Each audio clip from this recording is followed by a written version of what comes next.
What's with the Spy? The Spy is one of 9 classes from Team Fortress 2. He undoubtedly has the most unique mechanic set in the whole game, and perhaps the most unique across all shooters. To understand the dynamic of the Spy, we would benefit from first examining the general dynamic of play in TF2. A typical game can have as much as 24 players on a server, so one isn't always expected to keep track of everyone, neither on their team nor their opponents. There are 9 classes, most of which specialize in varied types of offensive skirmishes. That said, the goal of each game depends on the map, and the requisites of each goal allows for more nuanced classes than simple offense. Notable examples include the Engineer, who builds and manages turrets, and the Medic, who tends to follow a more offensive class for constant support. Beyond that, large servers tend to discourage communication. Of course, this isn't a huge deal because the general design of maps and classes emboldens silent synergy. Medics will naturally follow a tanky class like Heavy. Engineers will naturally build their sentries in places conducive to defending the team. Despite having the word team in the name of the game, players are generally comfortable in silence. And this is where the Spy comes in.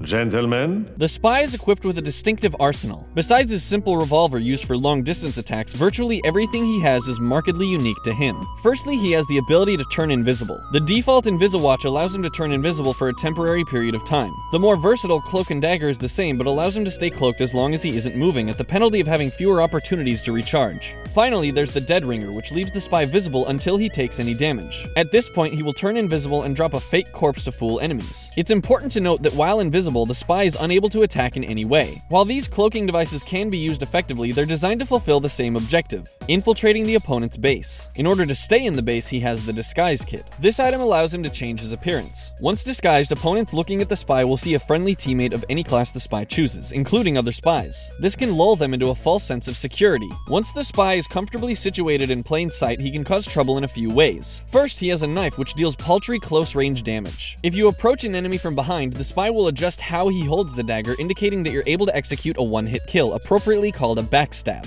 When used properly, this can be one of the most effective weapons in the game. He also has a sapping device that allows him to disable Engineers' turrets. These turrets are without a doubt some of the best defensive weapons in the game, and it can be challenging to make even a single dent on them with any other class. Giving the Spy this power does a good job of balancing out the turrets. It's worth noting that the Sapper cannot be used while the Spy is invisible, but it can be used when the Spy is disguised.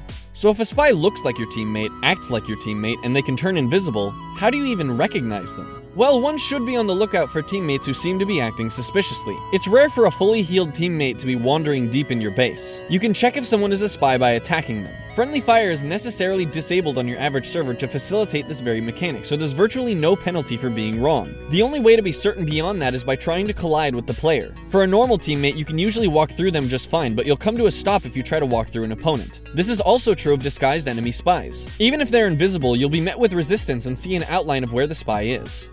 Used efficiently, the Spy's tools can lead to some deadly outcomes. Spies who are low on health can call for an enemy medic to heal them, essentially taking some of the resources from their opponents. Those who are especially swift can sneak up on Engineer turrets, debilitate them with sappers, and then dispose of the Engineer before he has time to stop the mayhem. This can put a giant hole in enemy defenses. Even if the Spy gets killed shortly after, as long as they've irreparably damaged the turrets, they've done their job. But the game is changed whether there's a Spy on the server or not. Say you're playing as an Engineer just minding your own business. You see a teammate walk a little too closely to your turrets. How do you know this isn't a Spy? Or say you're playing Heavy when you see an alleged teammate approach your medic. How do you know this isn't a Spy? Heck, say you're all alone in a room with no one else around. How do you know there's not an invisible Spy? The thing is, even if no player is a Spy on an entire server, his mere existence completely changes the dynamic of play in TF2. You need to be constantly aware that they may be around. It's a wonderfully built anomaly to the minute-to-minute gameplay mechanics that forces players to stay on their toes at literally all times. There's even this active unspoken rule that all players check their teammates as they pass by them just to make sure they're not a disguised Spy. As a result, the Spy's design intrinsically influences playstyles of other classes, forcing them to be more cautious and ready to attack. This changes the relationship any player has with any other player, and by extension, radically shifts the game as a whole. So what's the point? The Spy makes drastic contributions to TF2's individuality. His assets converge into a playstyle unique to him. That which sets the Spy apart from other classes in TF2 is essentially what sets TF2 apart from other shooters. What we're left with is a novel experience unmatched by other games in the genre. And that's what's with the Spy.